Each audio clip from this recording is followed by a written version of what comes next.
Hi friends, तर आपण आज करणार आहोत पालक भजी. तर पालक भजी बनवण्यासाठी आपण घेतला आहे थोडासा पालक आणि त्याला छानपैकी स्वच्छ असं धुवून घेतलं आहे आणि त्याला असे बारीक चिरून घेऊया आणि चिरल्यानंतर त्याला एका बाउलमध्ये काढून घेऊया आणि त्यामध्ये अशी बारीक चिरलेली कोथिंबीरही घालून घेऊया आणि त्यात 2 कांदे असे बारीक लंबाले चिरून घेऊया आणि त्यालाही त्या मिश्रणमध्ये घालून घेऊया. तर आपण या चॅनलवर नवीन असाल तर माझ्या चॅनलला लाईक आणि सबस्क्राईब करायला विसरू नका.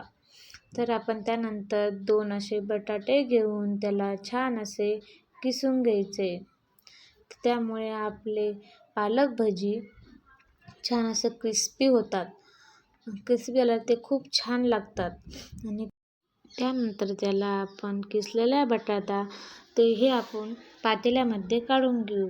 पातेल्यामध्ये काढल्यानंतर आता टाकायचे त्यात मसाले. तर त्यात थोडीशी हळद, लाल तिखट, गरम मसाला वगैरे छान असं टाकून घेऊया आणि त्याच्यामध्ये चवीनुसार मीठ घालून घेऊया. मीठ घातल्यानंतर त्याच्यामध्ये 2 चमचे असे बेसन पीठ घालून त्याला एकजीव असे करून घेऊ. हवं तेवढं एकदा पाणी घालून घेऊया. पाणी घातल्यानंतर हवं तेवढं त्याप्रमाणेच आपण त्याला कालवून घेऊ. कालल्यानंतर त्याचा बेस असा पाहिजे जे की व्हिडिओमध्ये दाखवते त्याप्रमाणे. तर त्यानंतर आपण कढई ठेवून त्यामध्ये तेल ठेवू गरम करायला. तेलामध्ये छानपैकी असे भजे तोडून घेऊ. भजे तोडल्यानंतर त्याला असे 2 मिनटं राहू देऊया आणि त्यानंतर असे आलटी-पलटी करून त्याला छानपैकी असं क्रिस्पी होईपर्यंत लालसर रंगाचे काढून घेऊया. तर त्याला आपण काढून घेतले आणि त्यानंतर बाकीचा बेस त्याचेही भजी काढून घेऊया.